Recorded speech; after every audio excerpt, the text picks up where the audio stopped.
Right, it's that time of year again. Let's talk my 2025-26 Championship League table predictions. We're going to get straight into this one from bottom to top, no messing about, so make sure you let me know your own predictions down in the comments below, and please do hit like and subscribe if you enjoy the video. If you have any other team than Sheffield Wednesday at the very bottom of the table right now, then you're a braver person than I am. Chanziri, as ever, has spent their summer hell-bent on undoing any kind of progress that ours had managed to make on the pitch in the last 18 months. For the third month in a row, players and staff haven't been paid on time.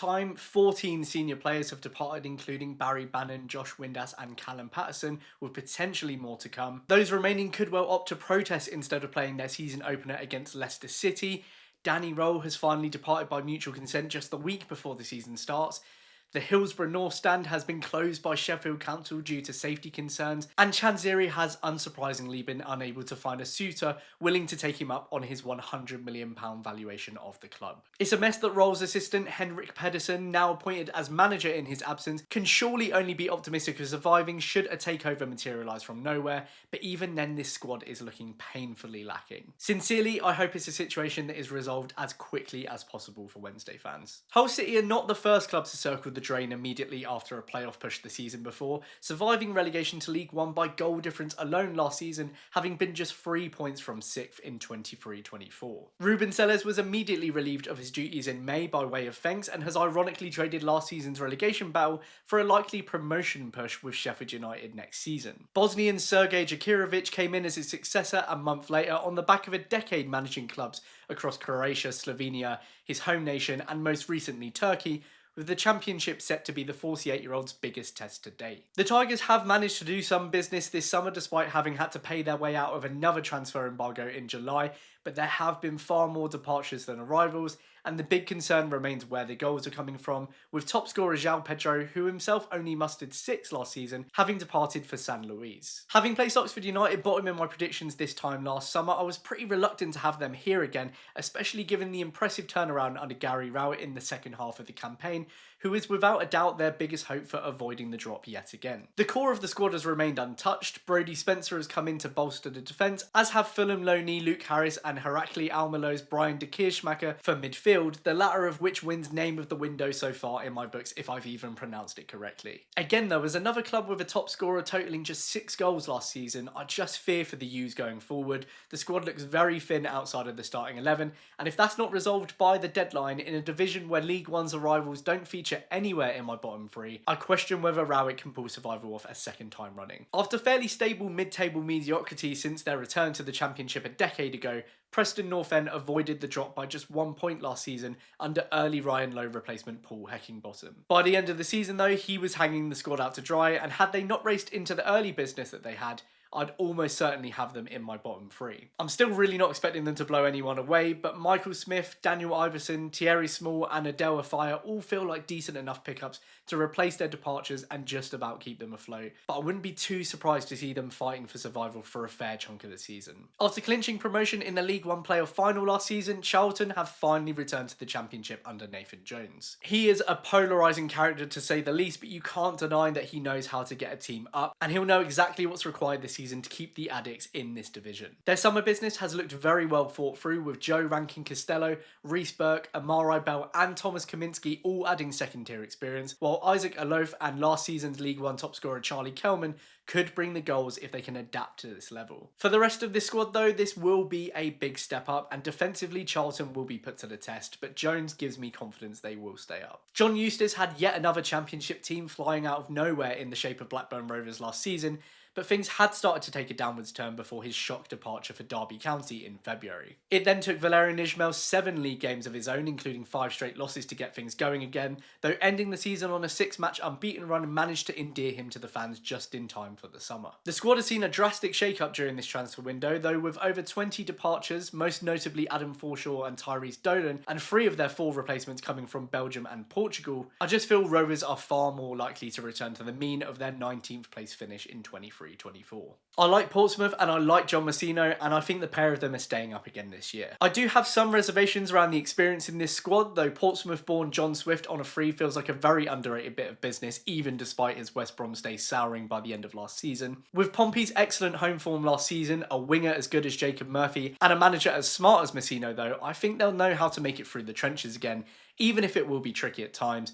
And if Colby Bishop can stay fit for the season, I'd say he can top his 11 league goals from last year. Having been nestled in 6th place last Boxing Day, Watford never returned and eventually slipped to 14th. And in 2025, the Hornets have won just 5 of their 23 championship fixtures. Tom Cleverley has been traded in for Paolo Pezzolano, a manager who sounds like he was literally scientifically engineered to manage Watford, and a host of European talents have arrived to shake up a squad that blew incredibly hot and cold last year. The reality is, I could be talking about Watford from literally any of the past 5 seasons. They might start like a house on fire, or Pezzolano might be gone by September. Cliches are cliches for a reason. Stoke City went through 2 managers before settling on Mark Robins on New Year's Day, and despite picking up one of the division's most respected managers, still only maintained their championship status by just 2 points. I expect Robins to have Stoke a bit more organised next season, and the summer has seen a couple of decent pickups in Aaron Cresswell on a free and Divin Mbana on loan. But I just can't see a club run as chaotically as the Potters improving drastically next season, especially with the loss of Wouter Berger for barely more than the 4.3 million they paid for him in the first place.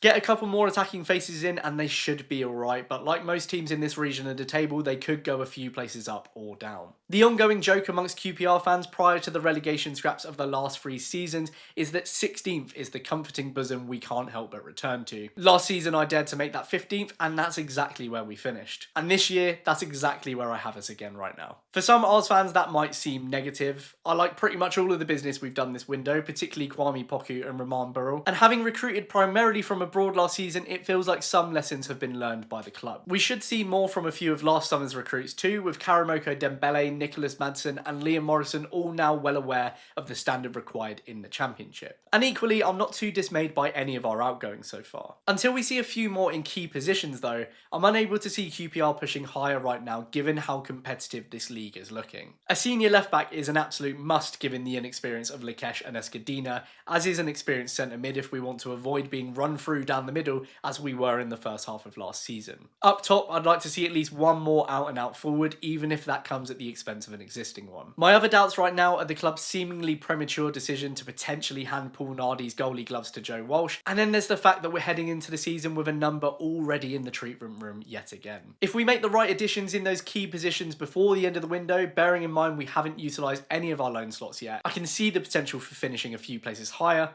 but for now, I'm going with 15th. After a decade yo-yoing up and down the championship, Bristol City at long last finished in the playoffs last season, and in some ways, it's almost the worst thing that could have happened. Because in the flash of an eye, Sheffield United had hammered them 6-0 on aggregate, and a month later, Liam Manning was off to Norwich City. The price of daring to dream is clearly very high. His replacement Gerhard Struber is familiar with the championship, having guided Barnsley to safety 5 years ago, since managing New York Red Bulls, RB Salzburg, and most recently Cologne before his return. Their summer business has been okay, Emil Rees a decent Naki Wells replacement, but I just can't shake the feeling that it was mainly Manning that had the Robins considerably overachieving last season, and even then they were a prolific striker short of being able to go toe-to-toe with the league's top sides, which they still haven't found this summer. Finishing 13th in the championship won't be what FX and Disney Plus are hoping for from Wrexham after 3 successive promotions, but consolidating in the second tier wouldn't exactly be a disaster for the club's long-term success. The business in has been smart and surprisingly understated until now. Ryan Hardy for a cut price, Danny Ward on a free, and plenty of second tier but youthful experience in Josh Windass and Lewis O'Brien. But with Nathan Broadhead, Connor Cody and Kiefer Moore all in talks to join next, the spending is ramping up and all of those will add championship know-how. Given the financial power at their disposal, I wouldn't be surprised to see 1 or 2 even bigger names by the start of September. On the whole though, I don't think that this squad is going to have enough to keep those promotion dreams going for now, and I do have some doubts over Phil Parkinson's record in this league, so I'm going for mid-table consolidation. When John Eustace took the Derby job in mid-February, they were already 9 games without a win, and his first 3 matches, all losses, made him look like a madman for leaving Blackburn. He then won the next 4 on the bounce, losing just 2 of Derby's final 11, an achievement made all the more impressive by the fact they still only survived by a single point and goal difference. We've now had enough of a sample size of Eustace across 3 jobs in the Championship though to find out that he is one of the league's biggest cheat codes, and I think he's going to pull off a similar improvement at the Rams this season. I don't think it would be as spectacular as having Rovers up in the playoff places come Christmas,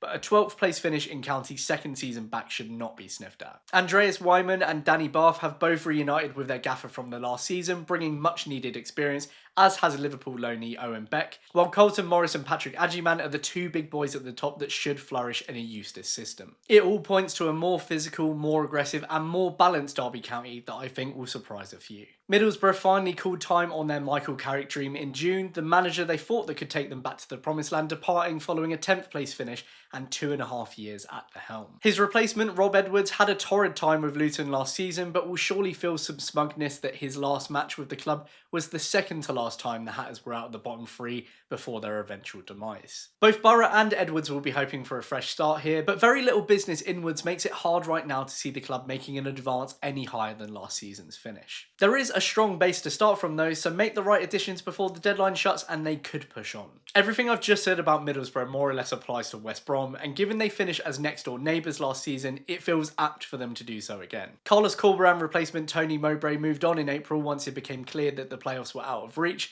but that didn't stop the Baggies from waiting until the start of June to appoint Ryan Mason as next in line in his very first senior managerial job. Having also done very little business inwards other than bringing in Liverpool centre-back Nat Phillips for £3 million, this one could go literally either way. Mason might be totally out of his depth, and if so, could be found out very quickly, or he might be the fresh mind this club has needed to inject some life into a club that has finished consistently in the top 10 since returning to the second tier. Alan Sheehan's impressive stint as interim manager from mid-February, including 5 wins on the bounce in the final month, were enough to see him get the Swansea job on a permanent basis at the end of April, and I think they're going to build on that form next season. Having served as assistant head coach under both Michael Duff and Luke Williams in the 2 years prior and twice been caretaker, Sheehan is familiar with the club's style of play now and well placed to guide the club's additions this summer. Cameron Burgess and Ethan Galbraith both feel excellent pickups, while Swedish winger Zdeno Nusa, announced as early as the start of May, could be a promising wildcard. The thing keeping them from having a go at the playoffs is a consistent marksman up top, something it looks like they may remedy in the coming week.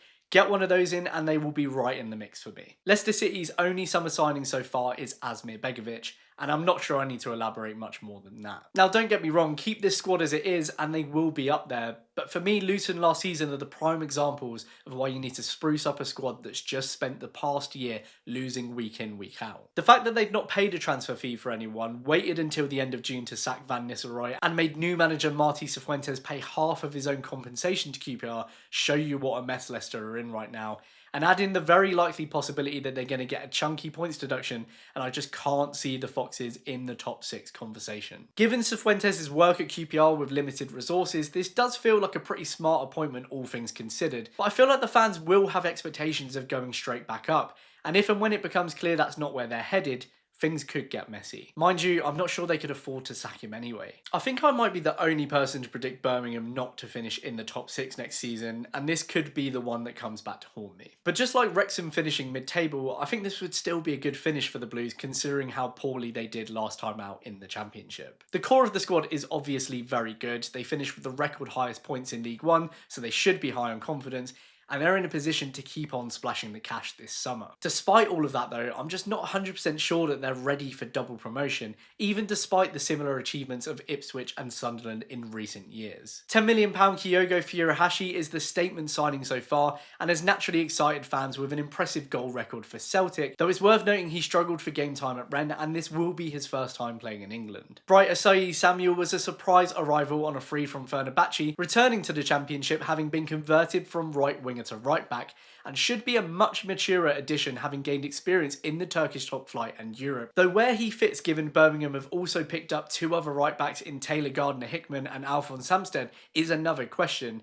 And that's without mentioning Ethan Laird, their starting right back last season. The return of Demarai Gray is a bit less convincing for me, who despite playing in the Championship, Premier League, Bundesliga and Saudi Pro League by the age of 29, has still not boasted a particularly prolific goal scoring record in any season.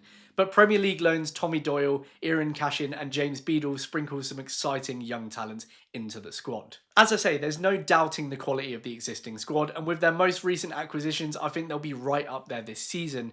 but whether they can make the jump up high enough to stake a claim for a playoff place in only Chris Davies' second season as a manager is the big question for me, and personally I see them just narrowly missing out. In the first playoff place I have Norwich City, perhaps another curveball compared to other championship predictions I've seen so far. I've picked Norwich partially because I like the business they've done this summer, partially because I think they're overdue another go at promotion, and primarily because Liam Manning's their new gaffer. Whichever way you look at it, Johannes Hoff-Forup considerably underachieved last season with the squad he had available, and having dismissed David Wagner having hit their top 6 target the season before, I feel like sporting director Ben Napper had little choice but to make another change. And bringing in Liam Manning, a manager that knows the league and had Bristol City incredibly well organised and punching above their weight, feels like a really smart appointment for a squad lacking direction. The club has been incredibly active this summer with 12 additions right through the spine of the team, most notably Sporting goalkeeper Vladin Kovacevic, Ajax defender Jacob Medic, Man City midfielder Jacob Wright, and Mets winger Papa Diallo. With the loss of Borja signs to Porto for $14.5 million and a move for Josh Sargent potentially on the cards with the forward having turned down a move to Wolfsburg this week, there are doubts over where the goals will come from. But with Jonathan Rowe having completed his move to Marseille for $17 million, the Canaries still have plenty of time to fund and source replacements in that department. In Millwall's last 8 seasons in the second tier, they finished 8th 4 times, including last season, and in 3 of those 4, they've been just 3 points from claiming a playoff place. This season though, I think they do it for real. Alex Neil has been a perfect match since joining at the end of last year, turning around a poor start and winning an impressive 50% of his 26 games in charge so far with just 9 losses. This summer has seen them have a good clear out, but the important core of last season's squad has been maintained. The £7 million made on Zian Fleming has been spent very well in making Josh Cobbins' loan from Borough permanent and bringing in Lions fan Alfie Doherty from Luton, while Massimo Longo and Max Crockham look good free additions. If they can keep hold of Japhet Tanganga in this window, a player I'm still amazed plays championship football, I'm expecting Millwall to maintain their strong second half form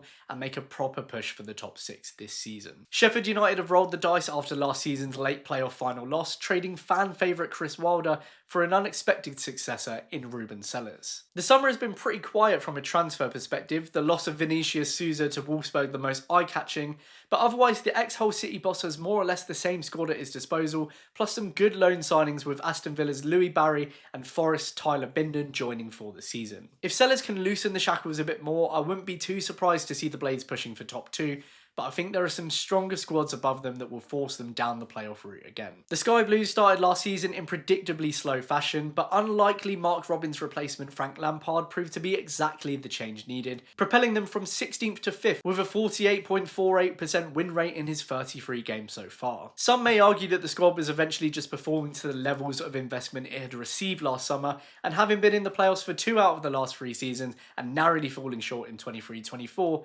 anything less probably would have been an underachievement. Coventry did eventually fall just short of another trip to Wembley with a narrow loss to eventual playoff winners Sunderland, and so they'll be hoping to go all the way once and for all this season. The squad is ultimately very good for this level, and I think if they can avoid that habitual slow burn this season, I think they'll cement a place in the top 6 from the get-go. Will Still is at long last managing in England, and his first task is to take Southampton straight back up to the Premier League. Given the squad at his disposal though, that really shouldn't be too big a task, even with only 2 additions so far, and a number of key figures in Jan Bednarek and Carl Walker-Peters departing. There will likely be more out the door before the window shuts, with Tyler Dibling and Taylor Harwood-Bellis the most obvious shouts for Premier League moves, but there's way too much strength in depth for even those losses to cause a threat to Southampton's automatic promotion chances. Overall, I very much expect them to be battling out for the top spot throughout the season. Even having lost Liam Delap, Ipswich Town have an absolute championship super squad right now. Leif Davis, Dara O'Shea, Sammy Smodic, Jack Clark, Jaden Philogene, and Amare Hutchinson, to name just a few. For good measure, they've thrown Cedric Kipra and old Ashley Young into the mix, likely with a few more to come. And even if they lose a few more before the window shuts, that won't be much of a problem, and they'll have more than enough funds to replace any outgoings. Most importantly of all though, they've still got manager Kieran McKenna, who I think is the real deal breaker here. Right now, it's just hard to see past Ipswich Town as champions. Okay, so there you have it. Those are my 25-26 championship predictions. What do you think? I'm sure you will disagree with my own thoughts, so let me know your predictions down in the comments below. If you've enjoyed this video and you're new to Hoopsa, please consider hitting like and subscribe, and hopefully I'll see you in a future video. Cheers!